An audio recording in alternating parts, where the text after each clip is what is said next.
Hallo aus der Mitte Schleswig-Holsteins. Ich bin Annalena Doberschütz und diesen Monat dreht sich beim Demo-Doppel von Angela von der Stempelfamilie und mir alles um die Produktreihe Bezaubernde Bucht von Stampin' Up. Zum Abschluss gibt es heute etwas ganz Besonderes.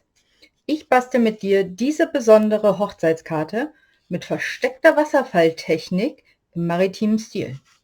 Und weil man mit der Technik so tolle Sachen zaubern kann, zeigt Angela dir noch eine Möglichkeit, wie man sie verwenden kann. Ihr Video verlinke ich dir natürlich am Ende. Und dann legen wir doch mal direkt los. Du brauchst für diese Karte Farbkarton in Marineblau, in Weiß und Designerpapier. Und zwar in folgenden Maßen. Die schreibe ich auch alle nochmal in meinem Blogbeitrag, den verlinke ich dir auch, steht unter dem Video im Text mit drin, wie du da hinkommst. Also für die Karte brauchen wir einmal Farbkarton in 14,5 x 29 cm, gepfalzt bei 14,5. Für innen ein Stück weißen Farbkarton in 14 x 14 cm und für außen drauf ein Stück Designerpapier auch in 14 x 14 cm. Dann brauchen wir für diese Diamanten diverse Stücke, und zwar Farbkarton in Blau in 9 x 9, in 7,5 x 7,5 cm, in 6 x 6 und 4,5 x 4,5 cm. Dann noch weißen Farbkarton, ich habe den hier schon so ein bisschen vorgestempelt teilweise, in 8,5 x 8,5 cm, 7 x 7 und 5,5 x 5,5 cm. Außerdem noch Designerpapier, das eine schneiden wir gleich zusammen, aber die Maße sind 8,5 x 8,5 cm, 7 x 7 und 4 x 4 cm. Und damit der Mechanismus überhaupt funktioniert, braucht man noch ein Stück Farbkarton in 24 x 3 cm und das wird gefalzt bei 6,5, bei 8 und bei 9,5 cm. Damit fangen wir auch einmal an. Das habe ich mir schon zugeschnitten. Und wir brauchen einmal, ich habe das hier schon, das sieht man so ein bisschen, eine dünne Bleistiftlinie mir in der Mitte eingezeichnet. Dafür habe ich es mir hier auf meinem Karopapier angelegt. Einmal, ja, gerade angelegt. 1,5 cm, die Hälfte, mein Lineal angelegt und einmal eine Linie gezogen, ganz dünn. Und auf der Rückseite habe ich das genauso gemacht. Und danach klinke ich die Stücke. So. Und damit die auch ordentlich sich im Kreis gleich bewegen, falze ich die nochmal mit dem Falzbein nach. So, das ist schon der Mechanismus.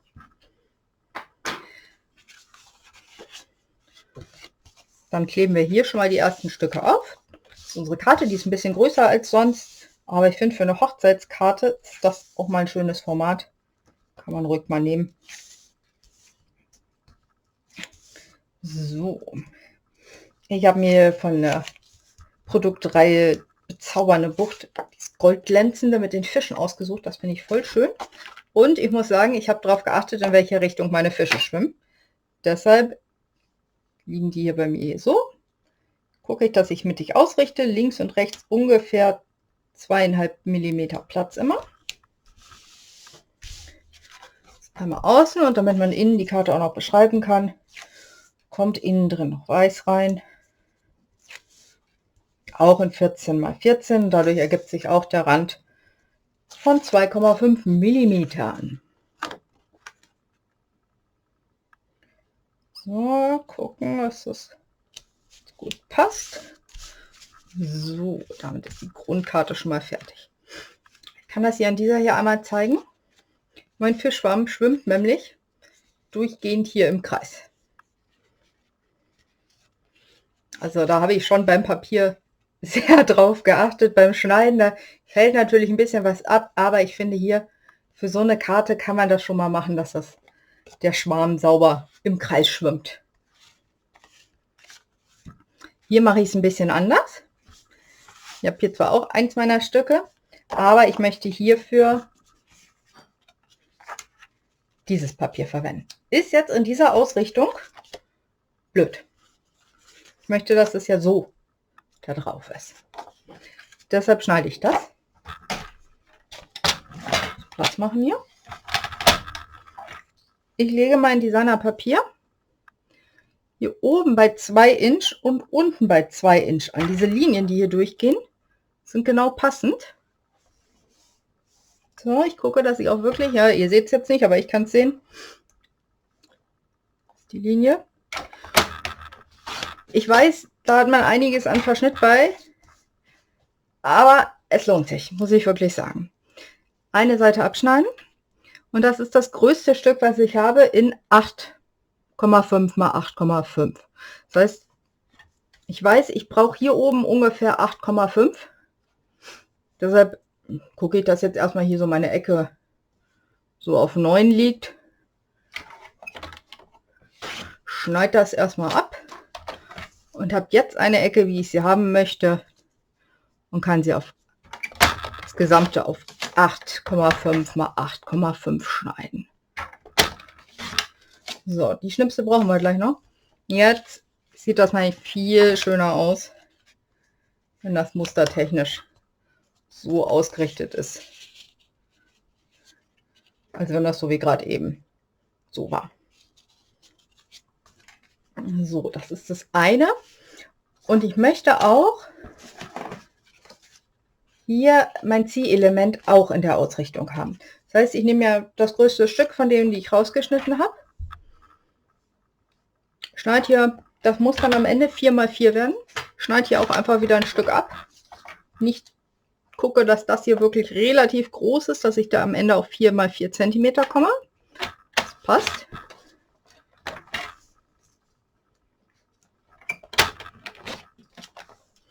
Und habe dann meine zweite Raute auch mit dem Muster nach oben ausgerichtet. So.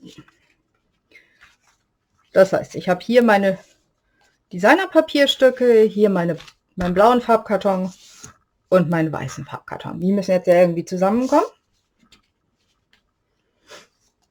Ich lege diese Karte mal dahin, damit ich weiß, wie ich sie kleben möchte. Das heißt, ich nehme das größte Stück und klebe erstmal diesen Farbkarton hier drauf. Ja, Farbkarton, was rede ich? Designerpapier. So, ordentlich festkleben. Soll sich ja nicht lösen. Gut feststreichen. Kann man auch mit Flüssigkleber machen. Ist mir eine zu große Schmiererei. Momentan sind Tombo und ich wieder keine Freunde, deshalb doppelseitiges Klebeband. Und ich habe schon festgestellt, wenn ich versuche, so diese 2,5 mm auszurichten, das funktioniert bei mir nicht. Deshalb lege ich mir mein Papier ganz normal so hin wie sonst auch. Hochkant sozusagen.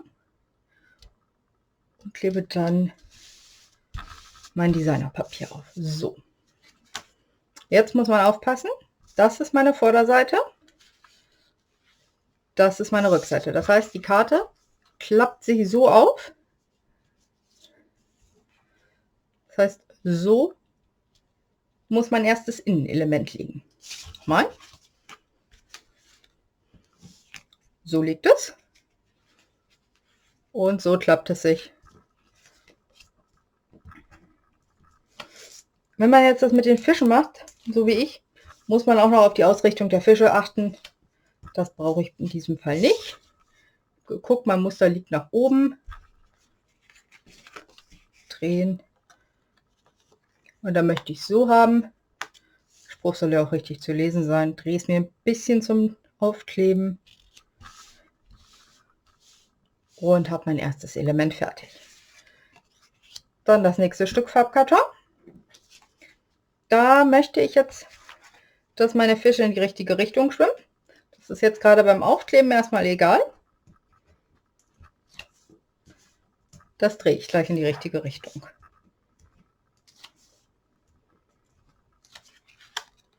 So, also gucken, schön gerade. Schön den gleichmäßigen Abstand zu allen Seiten. So. Ich möchte, dass mein Element so liegt. Nee, so möchte ich es nämlich nicht. Ich möchte, dass es so liegt, dass die Fische weiterhin hier im Kreis schwimmen. Das heißt, es ist so. Und ich möchte auch meine Rückseite haben. Das heißt, ich klappe es wieder so um. und klebe hier mein zweites Element drauf. Das möchte ich aber vorher noch so verziert haben.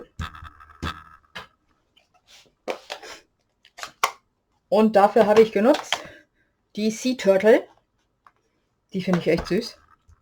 Und diesmal möchte ich die kleine Schildkröte haben. Die ist voll niedlich. Weil viel Glück zu zweit bis ans Ende der Zeit, da kann man mal sehr schön 2 Schildkröten drauf machen. Die hier so lang schwimmen. Oh, super. Das ist nichts geworden. Ja, das, was ich jetzt mache, sollte man nicht machen. Nehmt ein neues Stück Papier. Ich habe jetzt hier gerade keins liegen. Das bei mir muss ich das ganz vorsichtig hier nochmal drauf drücken. Oh, geht. Dadurch, dass es durchsichtig ist, kann man das ganz vorsichtig, ganz langsam nochmal machen.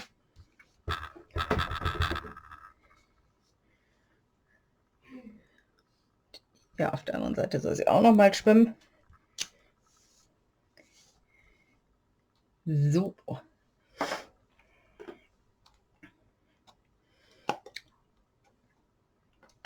Das legen wir mal beiseite. Also, nochmal zurück. Meine Fische sollen so im Kreis schwimmen. Das heißt, ich drehe mein Element so um und klebe dort jetzt auf die Rückseite das weiße Stück Papier drauf. Ich empfehle auch, nicht wie ich die Klebestreifen vorher drauf zu setzen, sondern erst hinterher. Dadurch ist dieser Fehler mit dem Abdruck zum Teil gekommen, weil darunter war es ein bisschen wackelig und ich habe nicht gleichmäßig genug gedrückt. Ich habe es jetzt nur gemacht, damit das ein bisschen schneller hier im Video geht. So. Da ist das zweite Element. Und für unten möchte ich auch noch was haben. Und zwar den Spruch herzlichen Glückwunsch. Ja, großes Eheglück besteht aus vielen kleinen Glücksmomenten. Viel Glück zu zweit bis ans Ende der Zeit. Und herzlichen Glückwunsch. Und damit die Sprüche hier schön gerade drauf kommen, nutze ich hier das Karo-Papier, lege meine Ecken, meine beiden Spitzen hier, genau auf die Linie, gucke, dass das links und rechts auch gut ist und kann dann nämlich gerade drauf stempeln. Und in diesem Fall möchte ich, ist mir das ein bisschen zu wenig hier mit dem herzlichen Glückwunsch, kommen dann noch so ein paar kleine Fische drauf, die aber gar nicht so kräftig haben, sondern möchte auch den zweiten Abdruck nutzen, so wie ich es hier oben auch gemacht habe. Da habe ich den ersten und den zweiten Abdruck genutzt. Und das Schöne an den Fischen ist, jetzt habe ich sie so rumgestempelt. Man kann die auch drehen, dann können die auch in die andere Richtung schwimmen. Einmal am Abstempeln, unten sollen sie ein bisschen weiter reinschwimmen. So, das ist auch niedlich. Es ist echt eine schöne maritime Karte, wird das.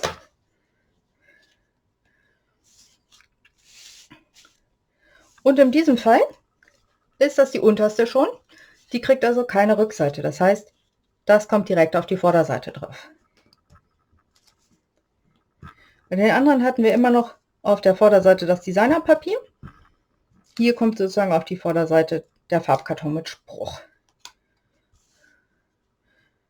Deshalb brauchen wir auch nicht auf irgendwelche Ausrichtungen achten. Das drehen wir gleich passend. So, dann sieht das so am Ende aus. Und den kleinen machen wir auch noch. Der hat zum Beispiel nur vorne ein Stück. Das ist das Stück, was ich vorhin ausgeschnitten habe, damit es auch in der richtigen Richtung ist.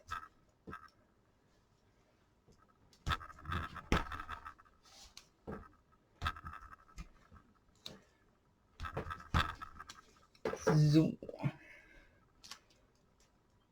Und dann sind wir auch schon mit den Vorbereitungen für die Karte durch und bauen sie jetzt schon leicht zusammen.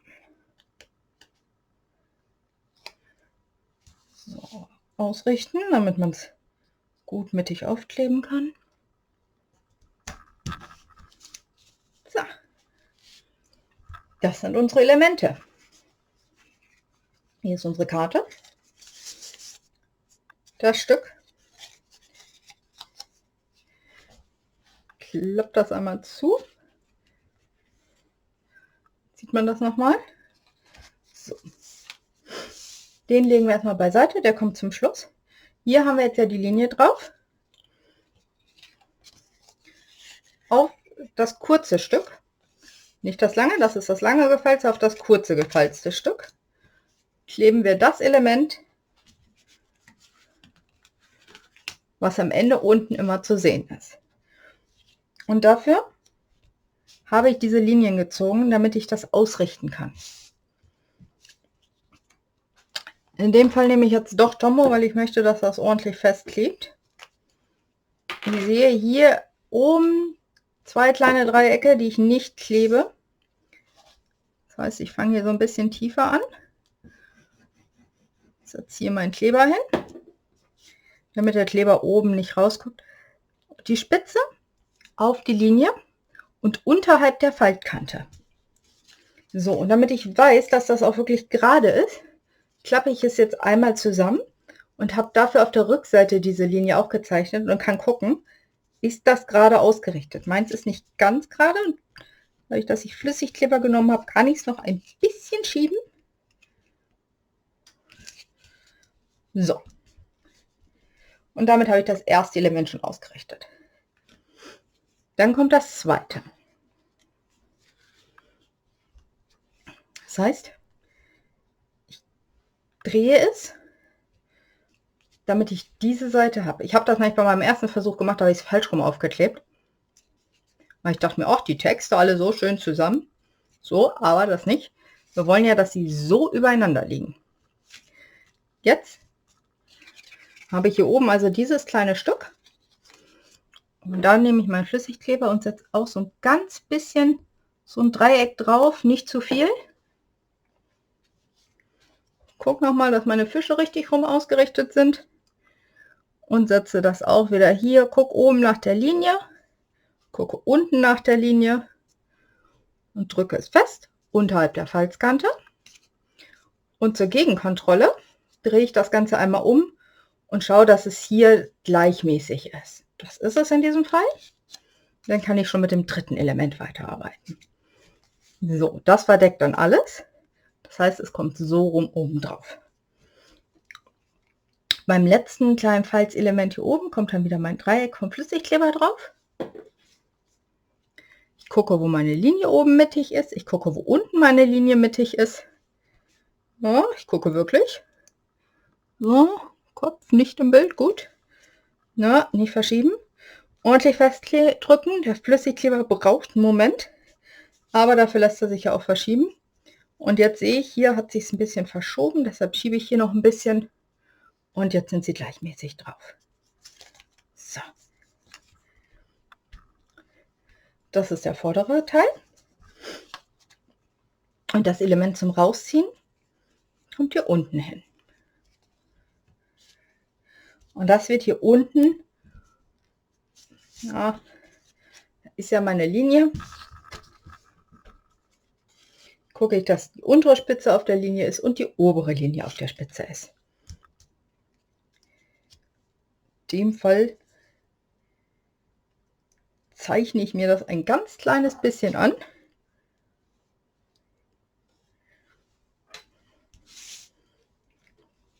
Packe etwas tiefer meinen Flüssigkleber. Lasse hier unten auch wieder mein Dreieck frei. Ist aber nicht schlimm, wenn da was hinkommt. Das wird gleich abgeschnitten. Und setze das hier ausgerichtet auf die untere Spitze. Oben, dass es passt. Drücke es ordentlich fest. Sieht man, da ist Flüssigkleber, der da rauskommt. Das ist aber nicht so schlimm, weil diese Kanten hier unten schneiden wir ab. So, dann kann man es nochmal ordentlich festdrücken. Dann radiere ich hier auf diesem Stück das weg, weil das ist das, was man sieht, wenn man es rauszieht. Hier, da sieht man was. Aber ganz vorsichtig, hier hat es mir nämlich geknickt, als ich zu stark radiert habe. Deshalb wirklich nur ganz vorsichtig radieren. Wenn man möchte, kann jetzt auch hier diese Kanten nochmal, die beiden, wegradieren. So. Alle anderen Linien sind mir egal, die sind verdeckt.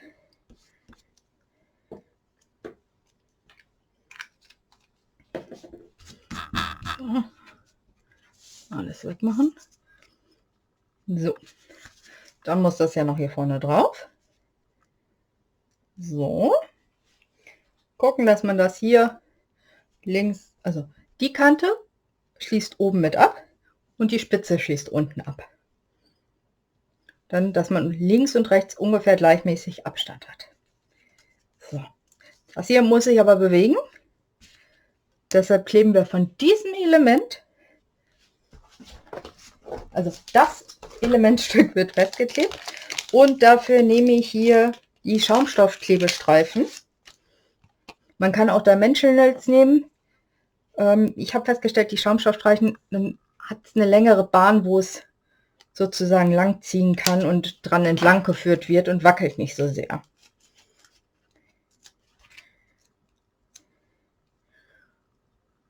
Und zwar gucken, dass es nicht zu tief ist, weil es ja hier unten mit dem Element darf da nicht gegenstoßen. So. Relativ nahe da dran. Ordentlich festdrücken.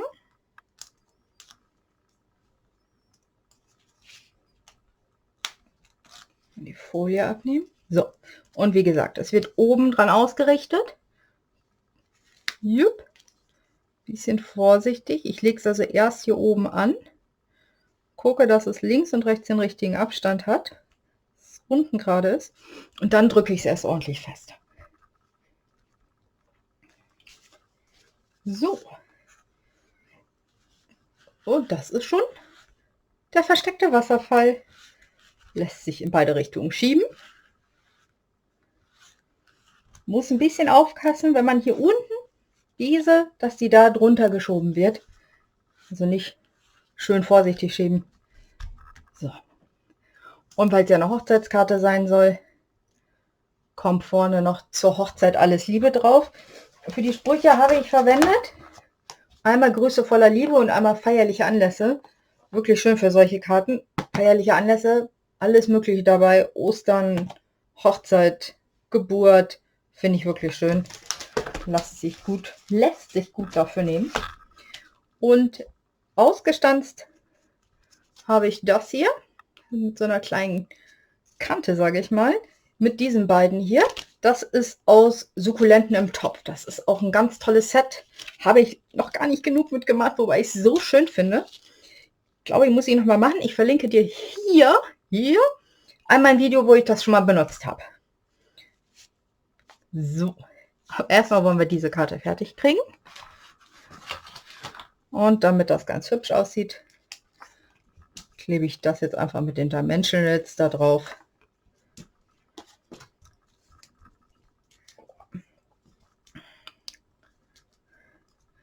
Finde ich, wenn man mal eine besondere Karte braucht, ist das eine ganz tolle Kartenform. Auch vor allem mit diesem verdeckten Wasserfall. Diese tolle Technik. So. Das ist meine Karte. Zum Geburtstag alles Liebe. Großes Eheglück besteht aus vielen kleinen Glücksmomenten. Hier schwimmen meine Fische auch im Kreis. Und viel Glück zu zweit bis ans Ende der Zeit. Herzlichen Glückwunsch. Ja, das war es auch heute schon. Ich hoffe, dir hat die Karte gefallen und das Basteln und du bastelst sie nach. Lass mir gerne einen Kommentar und einen Daumen hoch da, dann weiß ich auch wirklich, dass sie dir gut gefallen hat. Und wenn du noch nicht hast, abonniere meinen Kanal. Und ich freue mich schon auf das nächste Video. Nächsten Monat gibt es eine neue Reihe. Ich sag mal, es wird wild. Bis zum nächsten Mal, deine Annalena.